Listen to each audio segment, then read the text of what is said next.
In the world of megachurches, a civil lawsuit has brought a firestorm of controversy to one of the nation's largest, Gateway Church. I'm here to unpack a complex legal battle that names not just the church's founder, Robert Morris, but a host of other leaders and organizations as defendants. I'll be breaking down who each of the defendants are, their specific role at Gateway Church, and the detailed accusations against them. My goal is to provide a clear and concise breakdown of the legal claims, explaining the roles of everyone involved, from the founder and his wife to the board of elders and church communication staff, and why they are all being held accountable in this lawsuit. Stay tuned as I unravel this story and examine the serious allegations of abuse, defamation, and conspiracy at the heart of this case. Okay, first let me lay out who the players are. Deborah Morris, Robert Morris's wife. The Robert Morris Evangelistic Association. They're an organization affiliated with Robert Morris. Thomas H. Miller, Jr. He is a former executive pastor and elder. He was also the church's senior worship leader. John D. Wilbanks III. Everybody calls him Trey. He is a non-staff elder at the church since 2014. Kevin Grove, a former elder. Jeremy Carrasco, a former elder. Kenneth W. Fambro II, he's a current elder at the church since 2014. Galen Lachey, a former elder. Dane Miner, a current non-staff elder at the church since 2006. Lawrence Swicegood, the former executive director of media and communications for the church.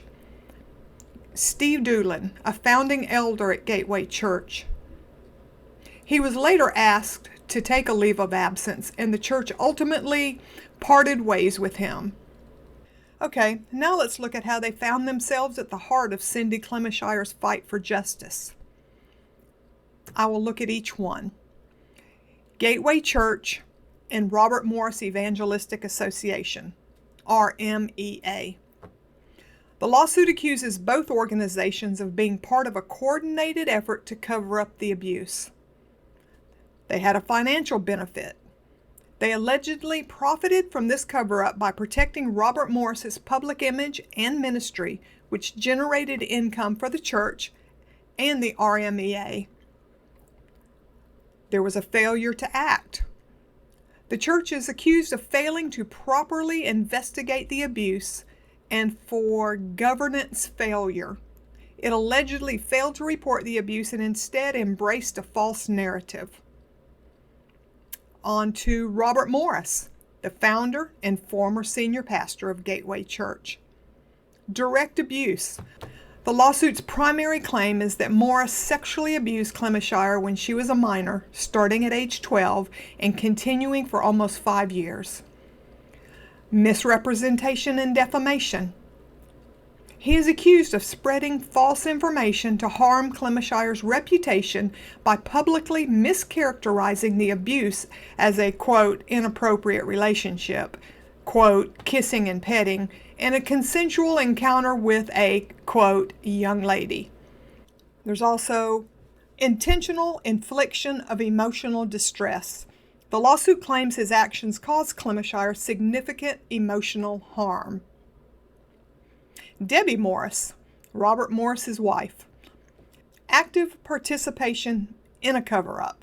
She is accused of being part of a group that made knowingly false statements to minimize the abuse and protect the church's public image.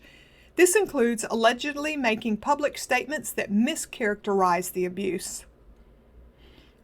Elders and staff.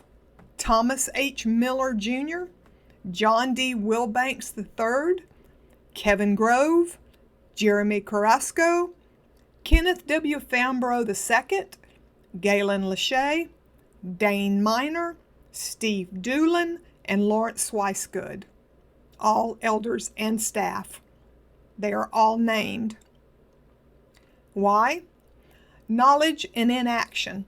The lawsuit alleges that these individuals who served in various elder and executive roles knew about the abuse allegations against Robert Morris for years before they became public. Governance failure. They are accused of failing to inquire further or investigate the claims, instead intentionally embracing a false narrative that minimized the abuse. Defamation. The suit claims they spread false statements that harm Clemishire's reputation, such as mischaracterizing the abuse and her age at the time. Financial benefit. The lawsuit alleges they financially benefited from their participation in the cover-up. Lawrence Swicegood. He was the executive director of media and communications. He is specifically accused of making knowingly false public statements that minimized the abuse and were part of a public relations campaign to protect Morris. This case is a stark reminder of the serious issues of trust and accountability that can arise within large religious institutions. The lawsuit filed by Cindy Clemishire isn't just a claim against one individual, it's a legal challenge to an entire leadership structure. What we've seen today is a detailed look at the many individuals and organizations who are now being held accountable in a court of law. From the elders who allegedly turned a blind eye to the communications staff who are accused of crafting a deceptive narrative, each defendant has a specific and serious accusation leveled against them. This lawsuit represents a courageous push for justice and transparency. It's a case that could have lasting implications for how megachurches, or any church for that matter, are governed, and how allegations of abuse are handled. Or it might be better to say not handled. The legal battle is ongoing, but the facts I've laid out today are the foundation of a story that is far from over. I encourage you to share your thoughts in the comments below. What do you think about the roles of the defendants and the specific claims against them? And be sure to subscribe to stay informed as this story continues to develop.